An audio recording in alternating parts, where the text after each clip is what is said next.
Hər vaxtınız xeyir. Bugün Tunc dövrü və Tunc dövrünün xüsusiyyətlərindən danışacağıq. Tunc dövrü eramızdan əvvəl 4-cü minilliyin ikinci yarısında başlamışdı.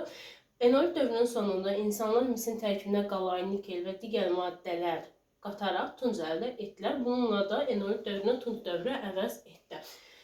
Tunc dövrü şərti olaraq 3 mərhələyə bölünür. Erkən Tunc dövrü, Orta Tunc dövrü və Son Tunc, ilk Dəmir dövrü. Erkən Tunc dövrü eramızdan əvvəl 4-cü minilliyin ikinci yarısından 3-cü minilliyin sonlarına qədər olan dövrü əhatə edir. Erkən Tunc dövründə bir çox yeni hadisələr baş verir. Bunlardan biri də köçmə yaylaq maldarlığının yaranmasıdır. Köçmə yaylaq maldarlığı yaranır.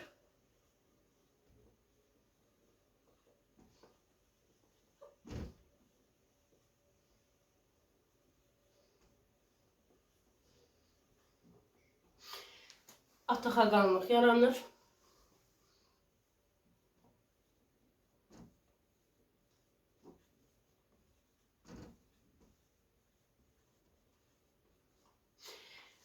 Anaxaqanlıq üst paleolit dövründə yaranmışdı. Qəbilə icması nəticəsində anaxaqanlıq yaranır. Bundan sonra artıq erkən Tunc dövründə anaxaqanlığı ataxaqanlıq əvəz edir. Bundan başqa xış əkinçiliyi bu dövrdə yaranır.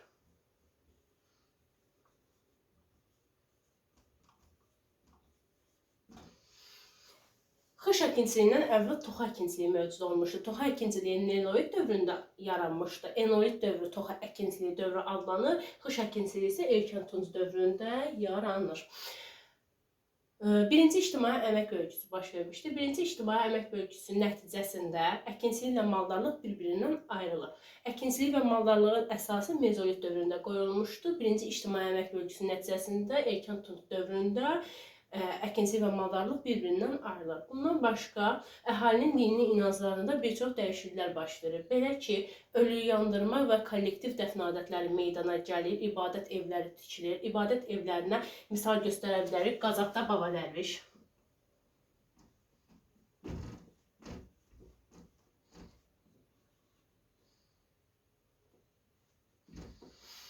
Xaçmazda Sərkərtəpə.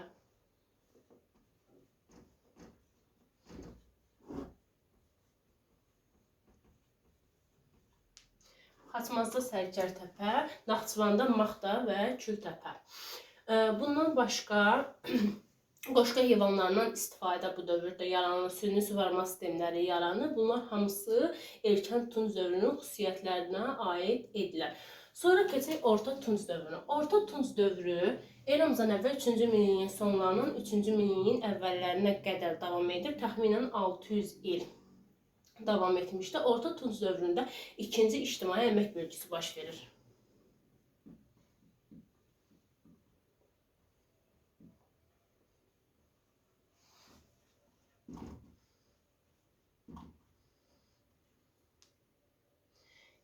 İkinci ictimai əmək bölgüsü baş verir. Bunun nəticəsində sənətkarlıq, maldarlıq və əkinçilikdən ayrılır. Bundan başqa Orta Tunc dövrünün boyalı qablar mədəniyyəti dövrü adlandırılır.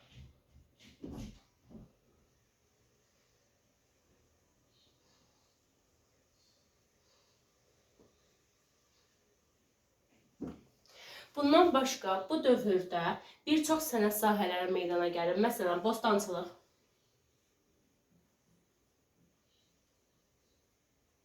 bağçılıq, şərabçılıq və s. Bu dövrdə toxuculuq geniş inkişaf edir, duluzçuluq da inkişaf edir. Bu dövrdə ilkin şəhər mərkəzləri də yaranır.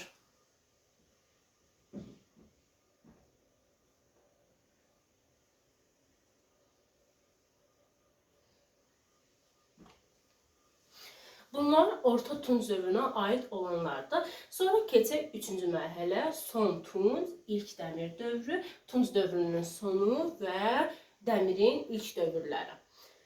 Son Tunc dövründə eramızdan əvvəl 14-cü, 7-ci əsrləri əhatə edir və bu dövrdə 3-cü ictimai əmək bölgüsü baş verir.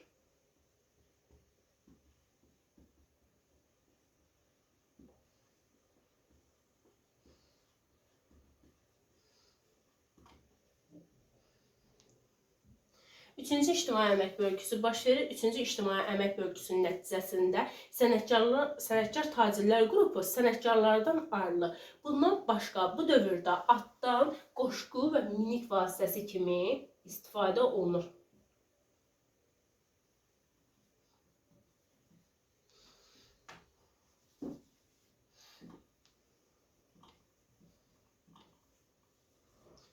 Dəvədən isə yalnız minik vasitəsi kimi istifadə olunur.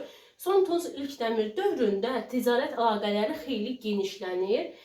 Bundan başqa Son Tunc ilk dəmir dövründə siklopik tikililər də tikilir. Bunlar 3-bucaq, 4-bucaq şəklində olan tikililərdir. Bunların əsas məqsədi müdafiə xarakterli idi. İnsanları, daha çox tacirləri yağışdan, qardan qoruyurdu, müdafiə edirdi. Bundan başqa bu tikililərdən müharibə vaxtı da istifadə olunurdu. Beləliklə, bu dövrdə tayfalar erkən Tunc dövründə yaranır, tayfalar. Ata xaqanlığın yaranması ilə ana xaqanlıq zəifləyir və qadınların rolu da zəifləyir.